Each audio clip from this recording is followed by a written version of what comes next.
우리가 자주 쓰는 말 중에 이런 말이 있어요.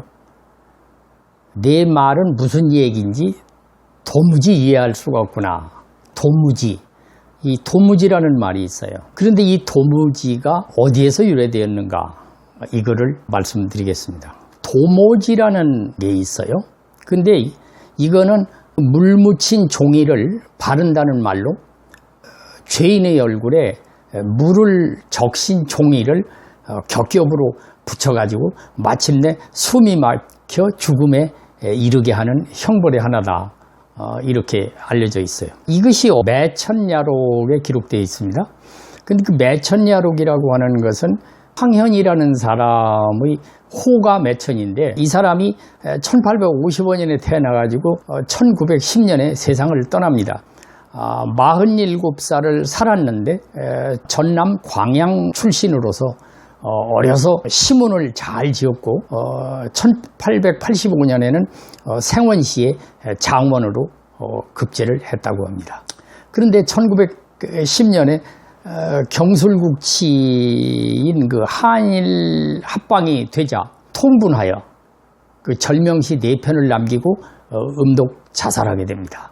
이 절명시 4편 중에 3편에 수록되어 있는 그 시를 잠깐 소개해 드리겠습니다. 새와 짐승도 슬피 울고 강산도 찡그리는데 무궁화 삼천리 강산은 이미 망하였노라.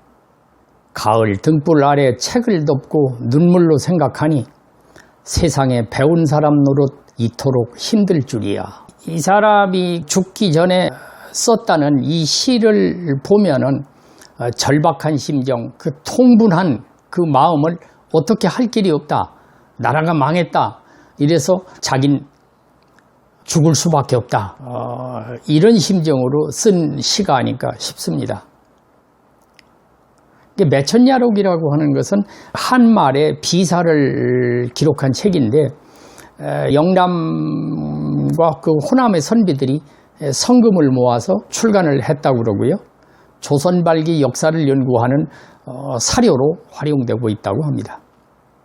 이게 도모지 유래는 다음과 같습니다.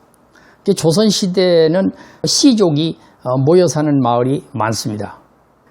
집성촌 같은 것이 지금도 많이 있지 않습니까? 지금보다 옛날에는 집성촌이 많았다고 그래요. 뭐 안동김씨, 파평윤씨, 전주이씨, 밀양박씨 이렇게. 그런데 시족들이 모여 살면서 크고 작은 일들이 생깁니다.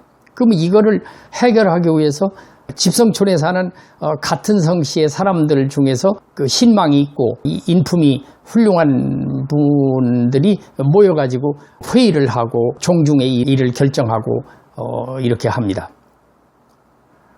그런데 일가 친척 중에는 윤리도덕적으로 도저히 용납할 수 없는 잘못을 저지른 자에게 그 일가 친척이 남부끄러워서 세상에 알릴 수도 없는 그런 극도로 꺼리는 일들이 발생했을 경우 문중회의를 통해서 도모지라는 형벌을 자체적으로 시행했다고 합니다. 한 핏줄을 이어받은 일가 친척인데 때려서 죽일 수도 없고 칼을 사용해서 죽일 수도 없고 또 나라에서처럼 사약을 내릴 수도 없고 이런 상황에서 부득이 단행했던 형벌이 도모지인데, 죄인을 움직이지 못하게 나무에다가 묶어놓고서 물에 적신 그 한지를 한 장 한 장 얼굴에 이게 몇 장이고 둥글게 겹쳐서 바른다고 합니다.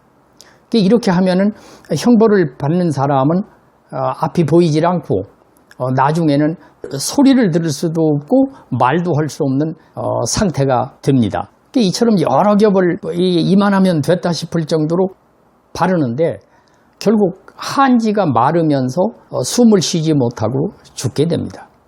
이런 형벌은 집안의 명예를 실추시키면 물론 윤리 도덕적으로 도저히 머리를 두고 같이 살 수 없는 금수와 같은 일을 저지른 자들에게 내리는 친족 간의 형벌이었다고 합니다.